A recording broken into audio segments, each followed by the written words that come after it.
Hi, ഇന്ന് നല്ലൊരു ചായയും സ്പെഷ്യൽ ബണ്ണുമാണ് കേട്ടോ. ഹൈദരാബാദ് ഫേമസ് ആയിട്ടുള്ള ഇറാനി ചായയാണ്.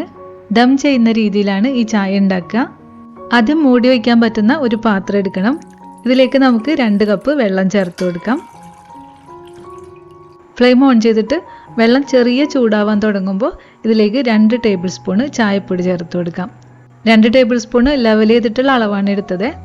പിന്നെ 1 ടേബിൾ സ്പൂണ് നിറഞ്ഞു നിൽക്കുന്ന അളവിൽ പഞ്ചസാരയും ചേർത്ത് കൊടുക്കാം. സ്പൂൺ കൊണ്ട് നന്നായിട്ട് മിക്സ് ചെയ്ത് കൊടുക്കാം. ചേർത്ത പഞ്ചസാരയൊക്കെ അലിയണം. ഇനി നമുക്കിത് മൂടി വയ്ക്കണം.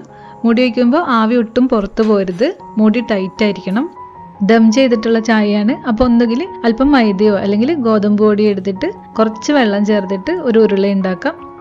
എന്നിട്ടിത് നീട്ടി പരത്തി എടുത്തിട്ട് ഈ മൂടിയിലേക്ക് ചുറ്റി വെച്ചാൽ മതി. ഇതുകൊണ്ട് മൂടുമ്പോൾ നല്ല ടൈറ്റായിട്ടിരുന്നോളും. ലോ ഫ്ലെയിമിൽ 10-12 മിനിറ്റ് ഈ ചായ ദമ്മാവട്ടെ. ചെറിയ അളവായതുകൊണ്ട് അത്ര സമയം മതി. ആ ഒരു സമയമാകുമ്പോൾ നമുക്ക് ചായ ഫ്ലെയിമിൽ നിന്ന് മാറ്റാം. മൂടി തുറന്നെടുക്കണം. നല്ല കടുപ്പമുള്ള ഡാർക്ക് കളറുള്ള ചായയാണ് ഇത്. 1 കപ്പ് അളവിലേക്കൊക്കെ കുറഞ്ഞിട്ടുണ്ടാകും. അപ്പോൾ ഈ ചായ ഒരു അരിപ്പയിലൂടെ അരിച്ചു വയ്ക്കാം.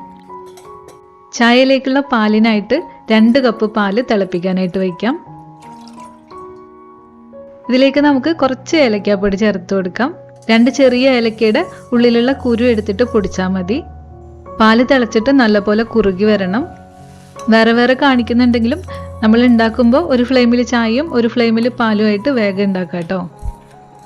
ഈ പാല് കുറുകി ഒരു 40% കുറഞ്ഞിട്ടുണ്ട്. ഈ സമയത്ത് നമുക്കിതിലേക്ക് 2 ടേബിൾ സ്പൂണ് കണ്ടൻസ്ഡ് മിൽക്ക് ചേർത്ത് കൊടുക്കാം. നന്നായിട്ട് മിക്സ് ചെയ്തെടുക്കണം. 1 മിനിറ്റ് കൂടെ തിളപ്പിച്ചിട്ട് പാല് ഫ്ലെയിമിൽ നിന്ന് മാറ്റാം. ചെറിയ തിക്കായിട്ടുള്ള നല്ല ക്രീമി ആയിട്ടുള്ള പാലാണ്. ഒരു അരിപ്പയിലൂടെ അരിച്ചു വയ്ക്കാം. സാധാരണ നമ്മുടെ ചായ പോലെ വലിയ ഗ്ലാസ് നിറയെ ഒന്നും ഈ ചായ എടുക്കരുത് കേട്ടോ. ഇതൊരു 1/2 കപ്പ് വെച്ചിട്ട് 4 ഗ്ലാസ് ചായ ഉണ്ടാകും. എടുക്കുമ്പോൾ ആദ്യം ഗ്ലാസ്സിലേക്ക് 1/4 കപ്പ് കട്ടൻ ചായ ഒഴിക്കാം. എന്നിട്ട് ഇതിലേക്ക് 1/4 കപ്പ് പാലും ചേർക്കാം. ചെറിയ തിക്കായിട്ടുള്ള ചായയാണ്. ലൈറ്റ് മധുരേ ഉണ്ടാവുള്ളൂ. നല്ല ടേസ്റ്റാണ് കേട്ടോ ഈ ചായ കുടിക്കാനായിട്ട്. ഇതിൻ്റെ കൂടെ കഴിക്കാനായിട്ട് നമുക്കൊരു ബട്ടർ ബൺ ഉണ്ടാക്കുന്നത് നോക്കാം. 50 ഗ്രാം ബട്ടറാണ് എടുത്തിട്ടുള്ളത്. ഫ്രിഡ്ജിൽ നിന്ന് പുറത്ത് വെച്ച് റൂം ടെമ്പറേച്ചറിലായിട്ടുള്ള ബട്ടറാണ്. ഇതിലേക്ക് 1 ടേബിൾ സ്പൂണ് ഐസിങ് ഷുഗർ ചേർക്കാം. നല്ല ഫൈനായിട്ട് പൊടിച്ച പഞ്ചസാര എടുത്താൽ മതി. ഒരു ഫോർക്ക് കൊണ്ട് ഇത് മിക്സ് ചെയ്തെടുക്കണം. നല്ലപോലെ മിക്സ് ചെയ്യണം.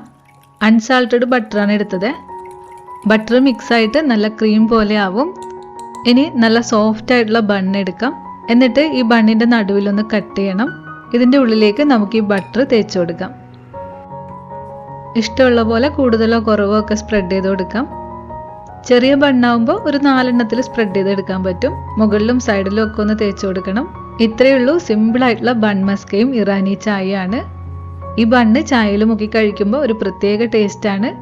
അപ്പോൾ വീട്ടിൽ ട്രൈ ചെയ്ത് നോക്കണം. മറ്റൊരു റെസിപ്പി ആയിട്ട് നമുക്ക് വീണ്ടും കാണാം. താങ്ക്